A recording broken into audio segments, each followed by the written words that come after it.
Now, last episode, we set out to do some automating, and we've gotten quite a bit of the automation done, but that was a really long episode. Today, we are going to expand on this automation even further by also including auto crafting. And hopefully by the end of today's episode, this factory will actually start to look like a factory as well. I hate to interject, but yeah, has chosen a little bit too optimistic about today's episode. Now, first thing on my list of to-dos, I've got to get rid of all of the windmills and, well, get connected into Beardy Power Co. power down here. Now, to get that power over there, maybe some chain conveyors will do the trick. Now, I'm setting this up right underneath so I can run a shaft and it'll take it straight up to the main part of the base. But this area right here, I mean, this should lead straight out into the actual power station. So that looks like it's going to be perfect. I'll just tap into the actual power and I've got to run the chains all the way through this hole. So I almost got the tunnel finished and this guy shows up. Look at this sketchy fella. Anyways, yes, this tunnel leads all the way down. I don't know if I'm going to have to add one in between here. I think it only goes up to 30 blocks or so. We'll see. We'll see how this is going to work. Is it going to be too far? Too far? Well, that's a long distance I can travel. But I did want it to be a tunnel because I wanted it to look kind of nice. Instead of just having it go through the walls, which, by the way, it can just literally clip through walls. Like, there's nothing stopping it from doing that. But at least while it's set up like this, I mean, it looks nicer. So now to get this hooked up. Okay, so yes, I'm just going to be running shafts all the way up. And this is the ugly part because I don't think I'm going to be making a pretty tunnel here because no one is ever going to literally look here. Well, I mean, except for you. So you know what? Just look away. Just act like you've never seen this. Like, you just close your eyes. Now, there is a teensy problem because I don't actually know what rotation direction this is going to be spinning at. Well, I know now, but I gotta figure that out on the other side. Well, let's go ahead and take a power token. We'll drop that in and a power token ready to go. We just have to place this in and get the power started up. Let's fingers crossed and hope that it actually works. All right, so power token in, then we hit the button and that should start the stress. Network stress high.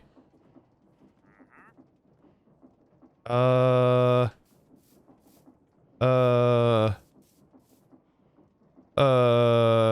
so after running over there, yes, this is now where it's supposed to be. I think there's a chunk loading issue potentially happening over here, which is limiting the power supply, lava supply, the supply to the power, but it is all now running and ready to go. Oh, and this looks so nice. But from this, I am now noticing that this is rotating in the wrong direction. So what I can do is I can convert this, and now we are spinning and we have added to the total network. So I just need to go over here and, well, get rid of this. Now I'm wondering, is this spinning at max RPM? I think it is by default, so I don't even need a speed controller for this. But now for the fun part. I think I'm gonna pick all of these up in contraptions. I think it's gonna save me more time to store these in car contraptions for potential sell later. And by the way, if you didn't know, you can just shift right click on the chains and you can directly disconnect without, well, breaking these entirely. So I just have to place the card assembler, get it glued together. Yes, lever it, and then pick the entire thing up. Oh, that's so much easier. So now, bam, all of the windmills gone, and we are now hooked up to, well, metered power. Yeah, we have to put tokens in now to be able to get our power up and running. Oh, and hey, look, some free loot. Yeah, I'll take that ominous bottle. Thank you very much. So now back into figuring out how we're going to automate even more products. So we are producing nether quartz. That is fantastic. We're producing soul sand.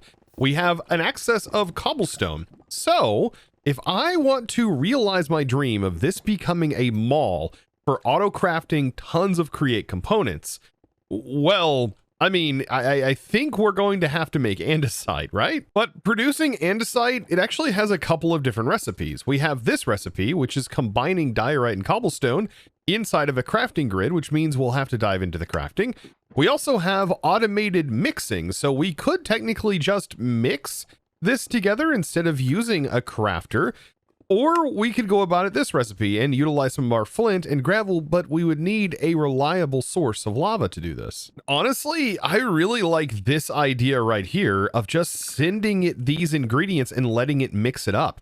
I think this is going to be great, at least for producing andesite. But to be able to get andesite, we have to make diorite. Now, diorite doesn't actually have one of those mixing recipes.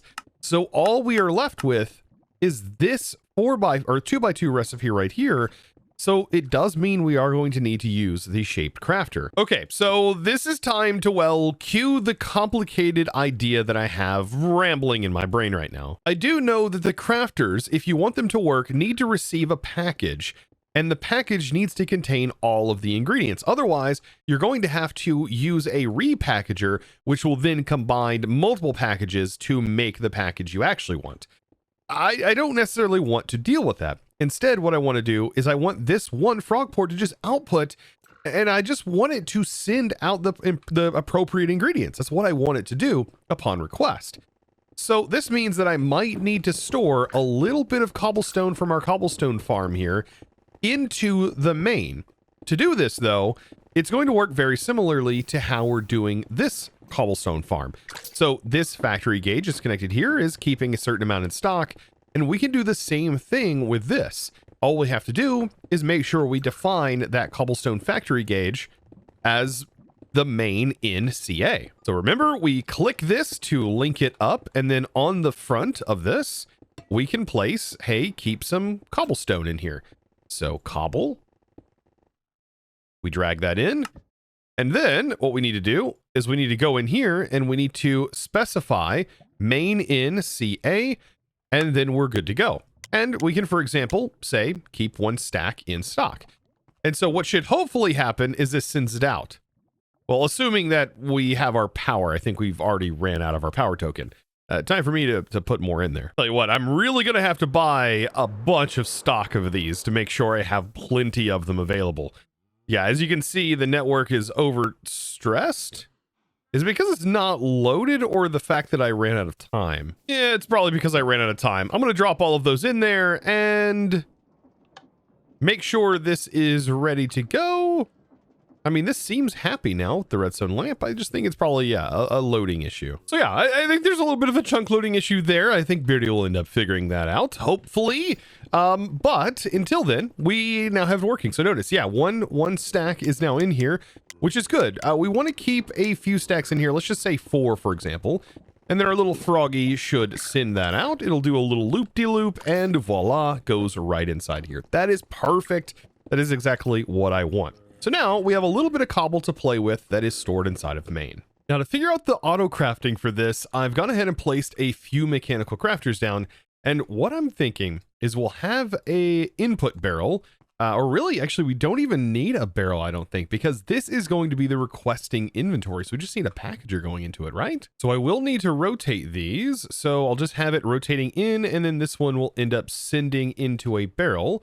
That can be over here, for example. So yes, we'll have a packager that goes in and connects into the main here. And then we need to set up our output. So there's a couple of ways we can do this. We could have this constantly receiving a signal. It'd probably be best, yeah, if we had it send the package out. I could either have it happen right here, which I think would be a little bit more convenient, but does take up a bit more space.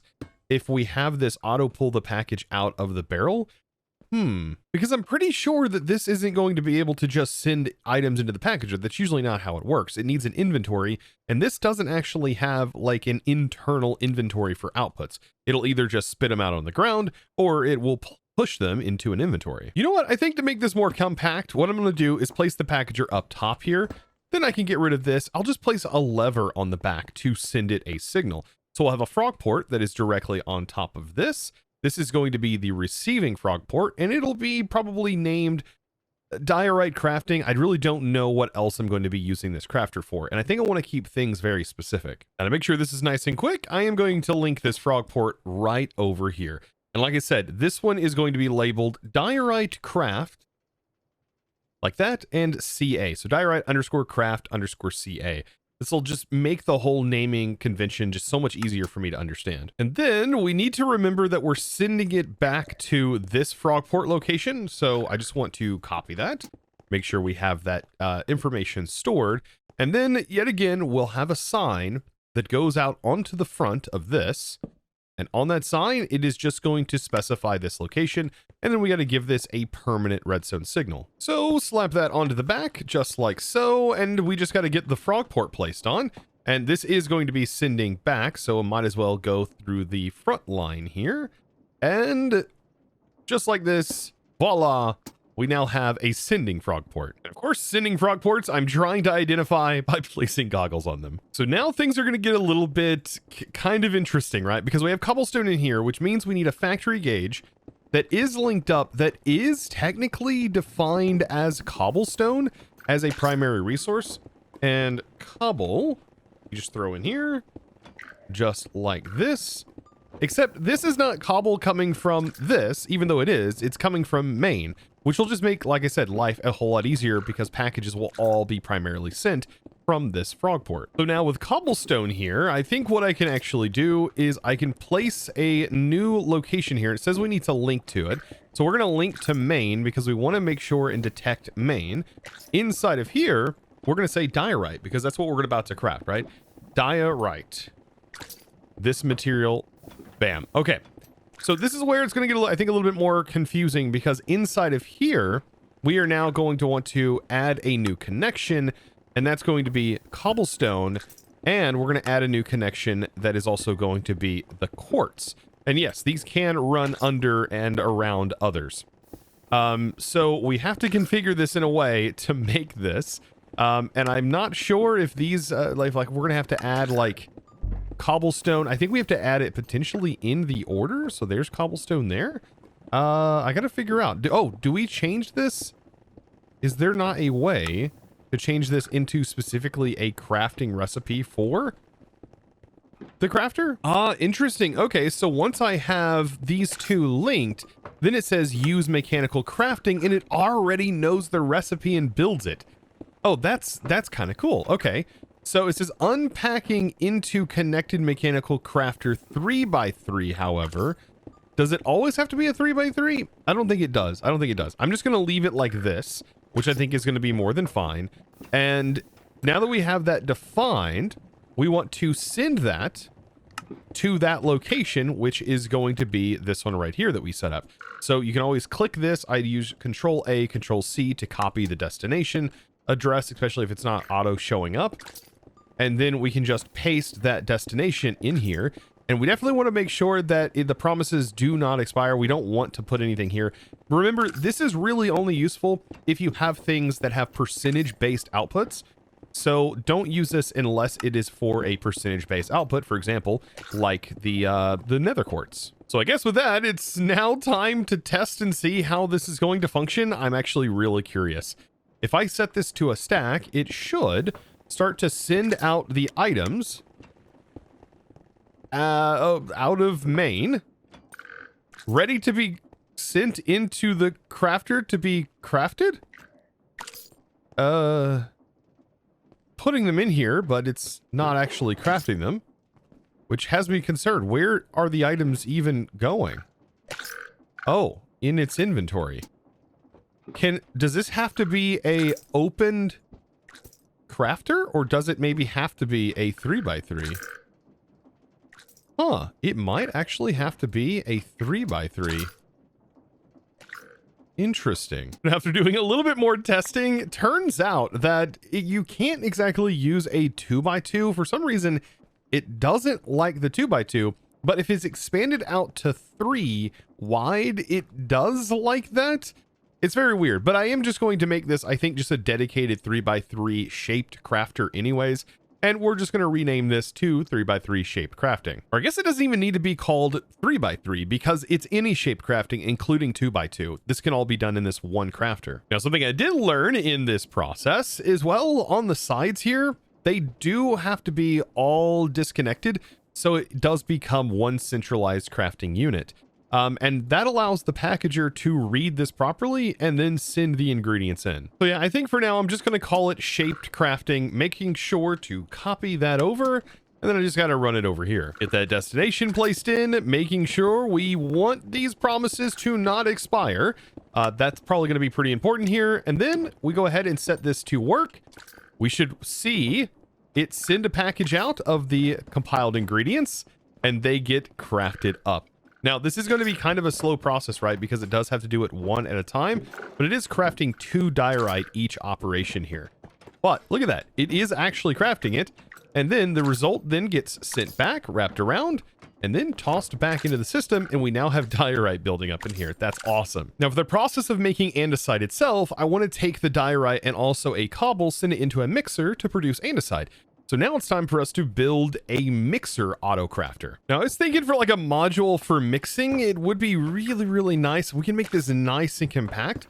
If we have the mixer, for example, right here, and then we use our packager on the side to send the packages directly into the basin in the specific quantities needed, mind you.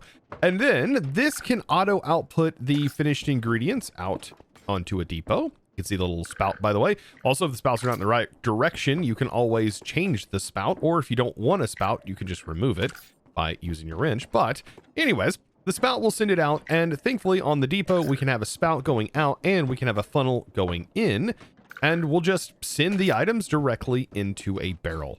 That way we can have a packager on top of this, just like all of our others that are sending specifically to a location. And then we'll have our frog port yet again selected here. Make sure it's on the send packages only mode. And voila, we'll slap some goggles on our send outie guy.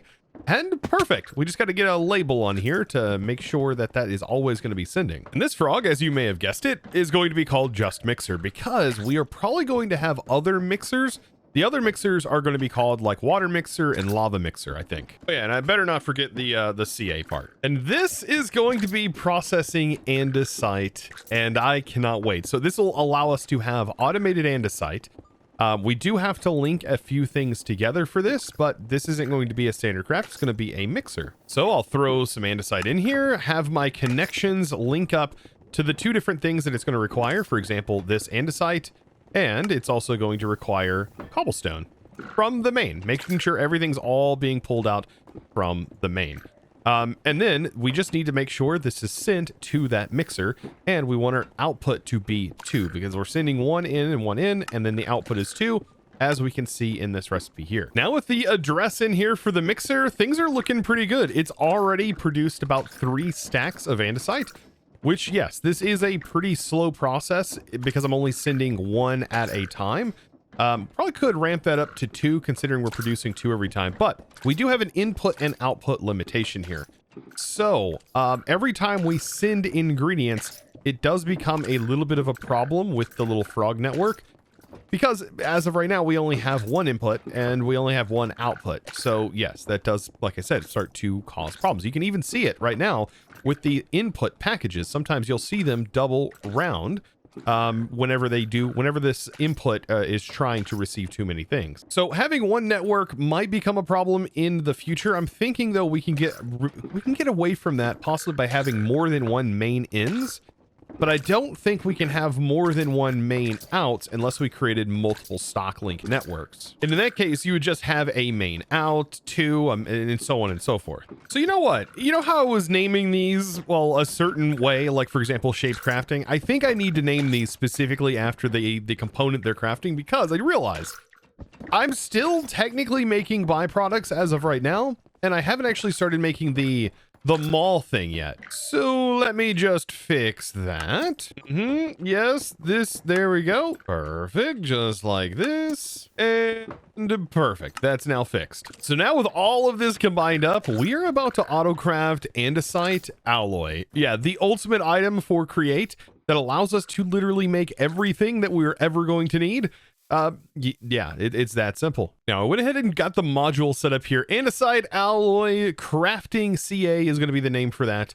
And this is going to be just like the other module, right? We just send it in and we get those specific ingredients. In this case, it's going to be 1 iron nugget and 1 andesite to make 1 andesite alloy.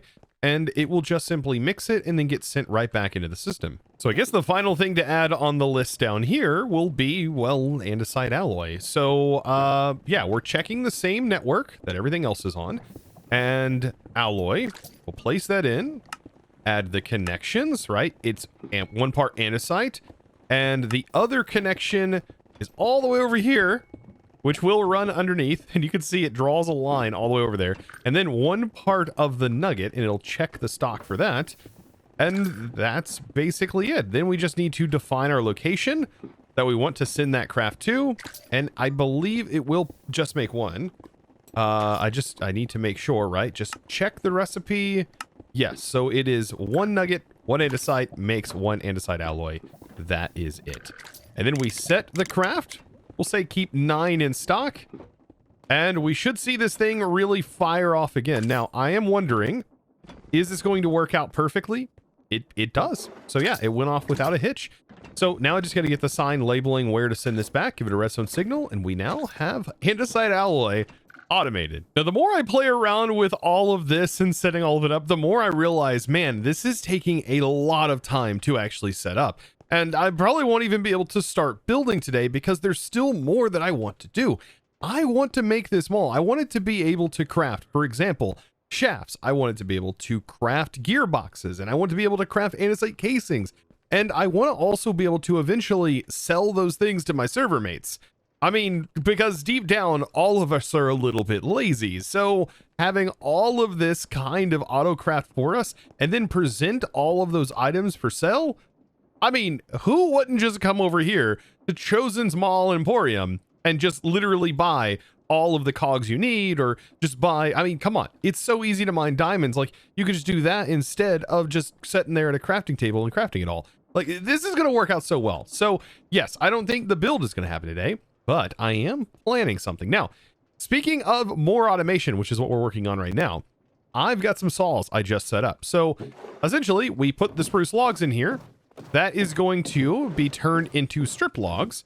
And then we can also take our normal logs that we have in here, and we can also have some more stuff happening to them. Now, to be able to get this to work, I'm going to need to link in my wood farm into this, which is something we'll do in the future. For now, I'll just manually place the logs in. But it is going to save me a lot of time because I can take this, for example, and put in the recipe. So now, whenever I put these logs in here, it should turn them into planks.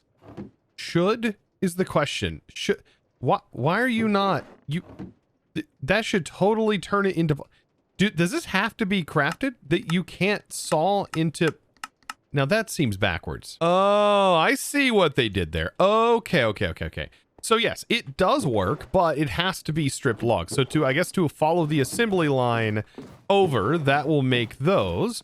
And then we want to craft these together, and we definitely want to have slabs being produced as well. The reason being is so that way we can make barrels automatically, and that's going to allow us to have vaults auto-crafted as well. And so all of this will be handled by keeping a certain amount in stock with frog ports, just like we've been doing. But now I think sticking with a specific wood type for this is going to be a good idea. And since spruce does generate a ton of wood, I think it'll be a great thing to use to have a dedicated spruce farm for this, probably. Now, a quick little tip that I've found out while messing around with this, we're going to end up, the more and more things we have going back to our inputs, even though I added more inputs into the main, we're still going to have problems with these outputting frogs sending into the main.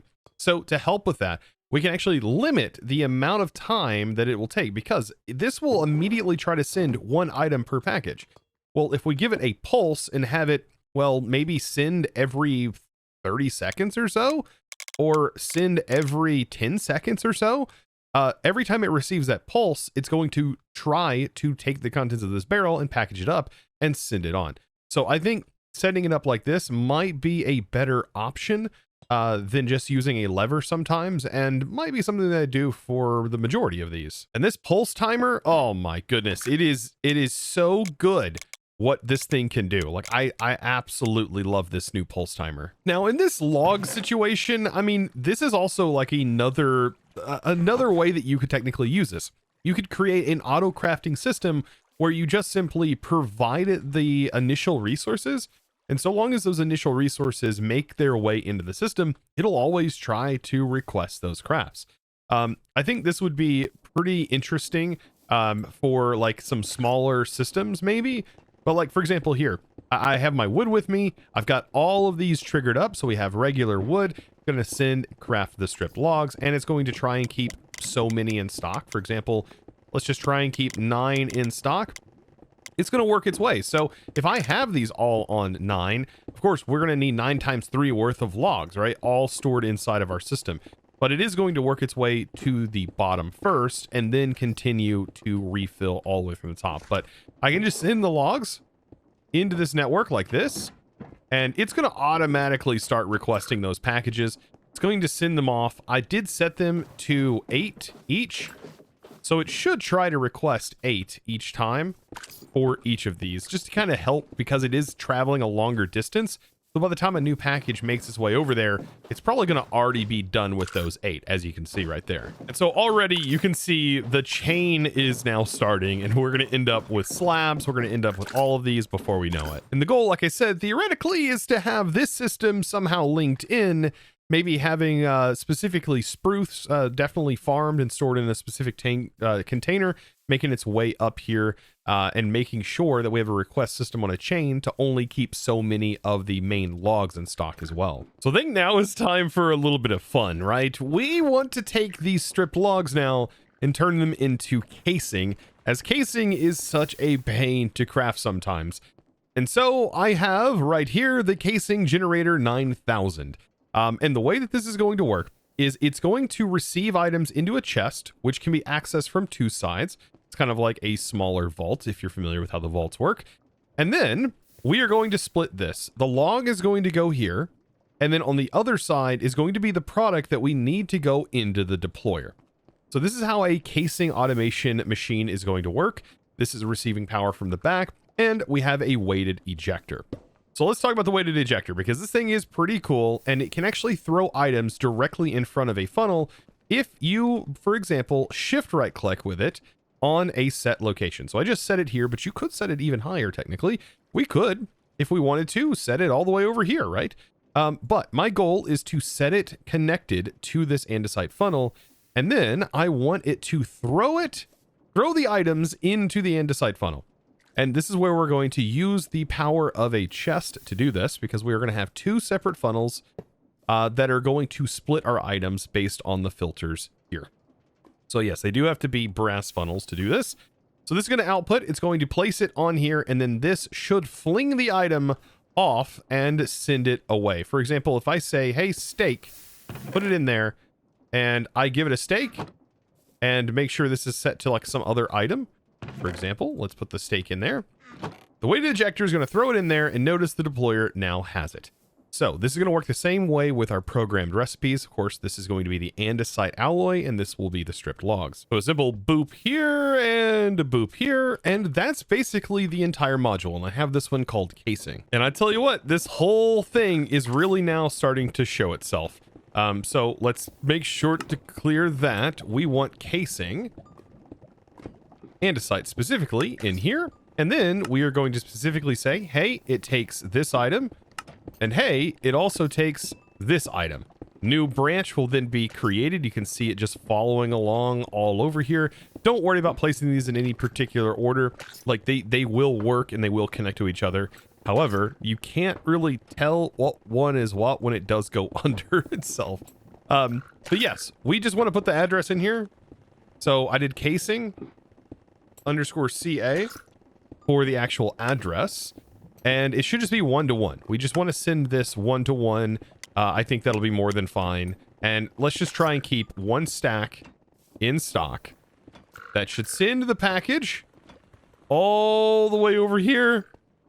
And if all is done, this whole thing should start working.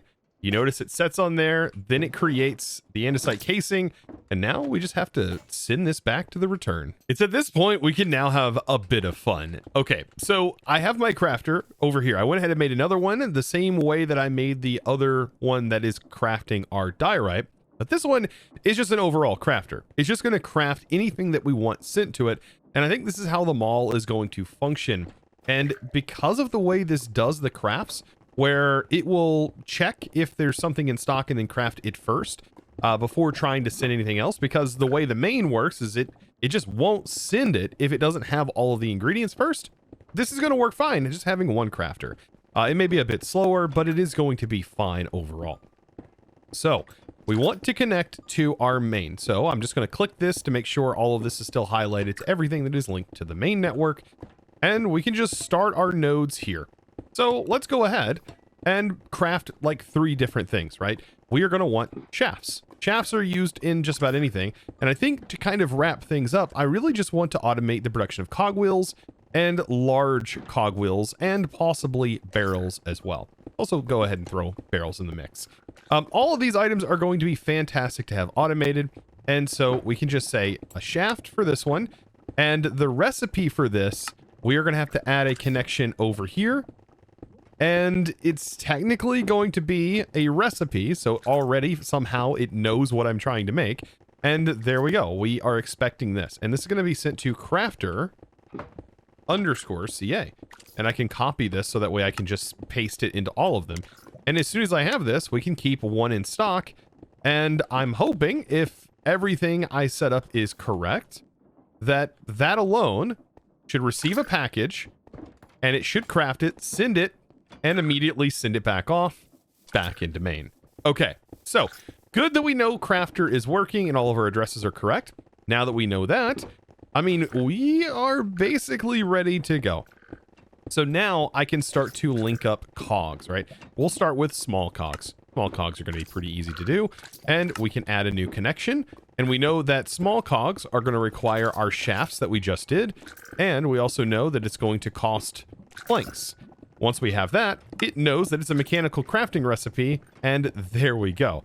Now, I'm not sure how it works 100%. Maybe we have to add 2 to the ingredient list. But when we go to the next one, can we do large cogs? I guess it's going to automatically know what the recipe is based on the ingredient input. So it's going to be shafts, and then this one's also going to be planks. And it's going to automatically know that is also the recipe. That's pretty good. I mean, this whole system is really, really nice. Here's barrels. We know that that is going to be a connection with wood and planks. Build that, and voila, we have barrels. And then we just assign the address that it will do this operation in to all of them. And that is how easy it now is to automate all of this. Literally just set it all to just keep one stack in stock. And it's going to take its time. It's going to take turns. And it might potentially even round robin these crafts. You can see it just sent that, and then it's going to send that. This packager will keep a certain amount in stock. What we might end up noticing, if it can't handle the speed at which it's going, this belt line right here will become a queue, essentially. And then if this fills up, this will become a queue, and then so on and so forth. But I think overall, this is working really, really well. You can see I have 3 now main inputs, and that's just to keep the busy lines free of packages. Oh, it feels so good. So relieving seeing all of this working, and also the fact that now we have all of these basic materials auto-craftable, and it's just going to continue from here. There's going to be so much more now that I can do. Like, I can take casings. I now have cogs. I can automate all of the other things that cogs and andesite casings do. I can automate gearboxes. I can keep gearboxes like this and vertical gearboxes in stock. Clutches in stock if I had redstone supply in here. We can make encased chain drives and have those constantly being made because we have access to it and keeping so many in stock. We keep chain conveyors and things like that. Eventually, once we get like iron press sheets done with this farm, like this is where automation really starts to shine in the new Create update. And so finally, a mall is actually reasonably possible. Like, not even too like late into the playthrough. And of course I couldn't leave it. I had to go ahead and make another crafter, but I mean, you can combine them together where their input or output, I guess you should say output, but technically this is the input. it all leads into the same position. So I can have 2 crafters like this, and I save on the frog ports and also on the packager. I just had to make sure that my crafters, for example, here and here, both are labeled the same, so they'll pick up the same packages with those names. So yeah, I know today was a lot of automating, but I tell you what, this project right here is really what's going to allow me to excel in future projects, because I'll be able to spend more time working and building and making trains and all kinds of other fun stuff, and less time worrying about, oh yeah, I ran out of andesite casing. Oh, time for me to craft more cogs. Time for me to craft more gearboxes. Yeah, I get to bypass that. And I might also be able to become very filthy rich, because I can now sell these things to my server mates. So now it's my time to ask you guys to subscribe. If you haven't subscribed already, of course, be sure to do so. And well, let me take my hat off. Also click that huge thumbs up button. Huge thumbs up. Click the thumbs up button. I really appreciate it. And of course, don't forget to comment down below, what thing would you want to automate if you've set up something like this? And how much should I charge for a stack of casings? I would love to hear from you as well down in the comments. So while you're down there, also be sure to check out the Discord, discord.gg/ChosenArchitect, and also follow me over on Twitch. I live stream about 3 days a week on Twitch, Monday, Thursdays, and Fridays is right now. So definitely check out the schedule and join our Discords. And guys, thank you so much. Speaking of Discord, it's now time to thank the amazing supporter of today's episode. And that amazing thanks is going to go out to Honey. Thank you so much for your amazing support in choosing to support me over on the Discord by, of course, becoming a Discord premium member and supporting me in one of the best ways possible. Guys, I look forward to seeing you in the next one. Hopefully you are looking forward to seeing what this all turns into. It's becoming a mighty large project the more that I get into this. And as always, thanks for watching.